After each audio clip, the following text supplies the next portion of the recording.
दोस्तों आज तारीख है 22 मई 2025 और आज के दिन देखिए हम खेत में आए हैं और आपको दिखाते हैं कि क्या अपडेट यहाँ पर है।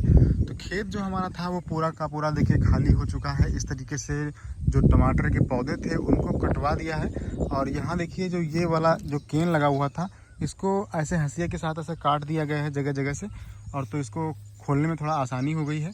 अब यहाँ पर एक काम करना पड़ेगा जो काफ़ी हैवी काम है कि ये जो पौधे दिख रहे हैं, पहले तो यहाँ पर अभी देखिए इस तरीके से ये सारे बांस जो हैं वो बांस के टुकड़ों से सारा तार और सब कुछ खोल लिया गया है। आपको दिखाते हैं, तार खोलने में काफ़ी ज़्यादा देर लग रही है क्योंकि तार जो है उसको लपेटने में थोड़ा टाइम लगता है और अगर आप एक ही बार यूज़ करेंगे तो उसको काटने के लिए भी जल्दी कटता नहीं है वो।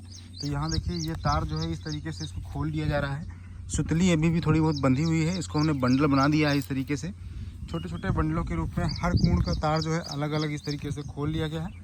और ये जो पाइपलाइन पड़ी है वो देखिए, ये जो ड्रिप पड़ी हुई थी उसको इस तरीके से इधर की एरिया की पूरी ड्रिप निकाल ली गई है खींच करके, और यहाँ देखिए इस तरफ को डाल दी है। इसको ज़्यादा फोल्ड नहीं करना है, इस तरीके से नहीं करना है, नहीं तो ज़्यादा दिन पड़ा रहेगा तो वहाँ से फिर जो लीक करने का वो रहता है, डर रहता है। तो यहाँ पर देखिए अभी और क्या काम करना है, ये जो बांस लगे हुए हैं उनको अगर ऐसे हम निकालेंगे तो ये निकालना बहुत मुश्किल पड़ेगा।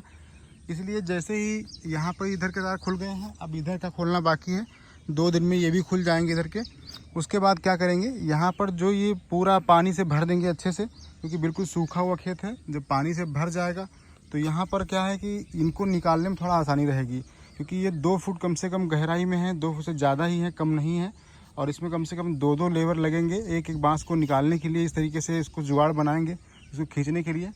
और उसके बाद जब पानी भर जाएगा तो ये मल्चिंग जो होती है इसको निकालना काफ़ी आसान हो जाता है, क्योंकि ऐसे अगर मल्चिंग आप हटाएंगे तो क्या होता है कि जहाँ से मिट्टी लगी हुई है वहाँ से फट जाती है। अगर इसको आप हटाएंगे, ऐसे खींचेंगे तो ये वहीं से फटेगी जहाँ से ये देखिए कहीं भी पकड़ में नहीं आती है। और जहाँ भी आप खींचने की कोशिश करेंगे तो इस तरीके से आ तो जाती है, लेकिन कुछ हिस्सा इसका मिट्टी में रह जाता है। लेकिन जब आप क्या करेंगे, ये देखिए दबी हुई है, इसको निकालने में थोड़ा दिक्कत होती है। और जब ये पानी से भर जाए खेत, ये बिल्कुल गीली होगी मिट्टी, तो उस समय ये मिट्टी के साथ बहुत जल्दी निकल जाती है आसानी से, तो इसको निकालना काफ़ी आसान हो जाता है। तो इस तरीके से इसको निकालेंगे। उसके बाद ये पहले तो ये बांस जो है इनको निकाला जाएगा, फिर मल्चिंग निकालेंगे, और उसके बाद जो ये दिख रहा है जो टमाटर के पेड़ पड़े हुए हैं इनको दोस्तों जलाएंगे नहीं, इनको एक डंडे की सहायता से इकट्ठा करेंगे बिल्कुल एक जगह पर। और उसके बाद इसके जो बोझ बना करके बड़े बड़े कहीं पर एक कोने में डंप करवा देंगे। उससे क्या होगा कि जैसे ही बरसात होगी भी, बरसात में ये सड़ जाएगा अच्छे से और इसकी बहुत अच्छी खाद बन जाएगी। तो उस खाद को बाद में हम कूड़ों में इस्तेमाल कर लेंगे, अलग अलग जो कूड़ हैं उनमें पौधों में डाल देंगे तो काफ़ी फ़ायदा उसका मिलता है। अगर जलाएंगे तो सही से जलेगा नहीं, क्योंकि इसमें टमाटर के पौधे लगे हुए हैं। दूसरा, पर्यावरण को भी नुकसान नहीं पहुंचाना है, इसको अच्छे से किनारे पे लगा देना है। और उसके बाद ये बहुत जल्दी जो है, ये जैसे ही बरसात, देखिए अभी कल बरसात हुई है तो यहाँ पत्तियाँ जो इसकी हैं बिल्कुल सड़ सी गई हैं, तो ये बहुत जल्दी डिकम्पोज हो जाएगा, इसमें टाइम बिल्कुल लगता नहीं है। तो इसको बस इस तरीके से इकट्ठा करना है। अब देखिए यहाँ पर जैसे ये है, ये तार के सहायता से तार सहित काटा गया है, इसलिए थोड़ा आसान भी हो जाता है।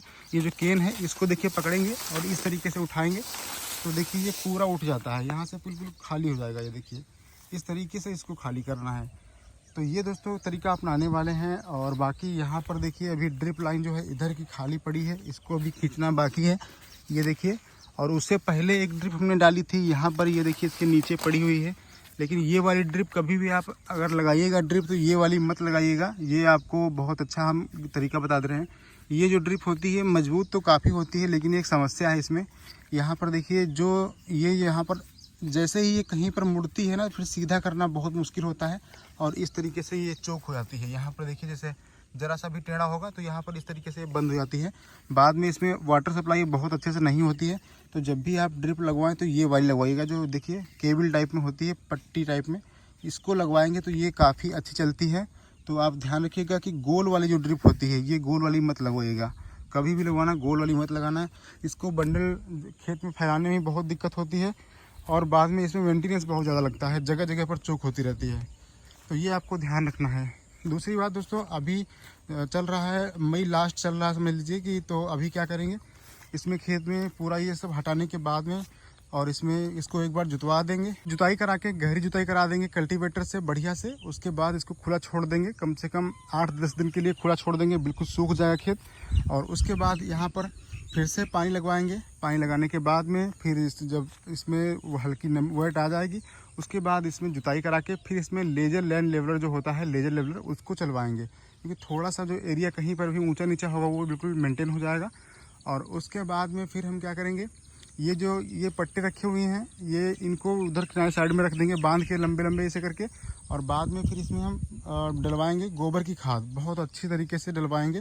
कम से कम एकड़ का, 1 एकड़ खेत है हमारा, तो 4-5 ट्राली कम से कम गोबर की खाद पड़ेगी इसमें, क्योंकि आगे आने वाले 1 साल तक फिर से हमको इसमें खेत में कुछ नहीं देना रहेगा, कोई बेसल डोज नहीं पड़ पाएगा। तो क्योंकि हमारे यहाँ धान के सीजन में खेत में ट्रैक्टर लाना बहुत मुश्किल पड़ता है और यहाँ से कोई रास्ता भी नहीं मिलता है, इसलिए यहाँ पर 1 साल के लिए फिर से ये सेफ़ हो जाएगा। तो हमें बेसल डोज में हम क्या क्या डालेंगे वो भी आपको बताएंगे।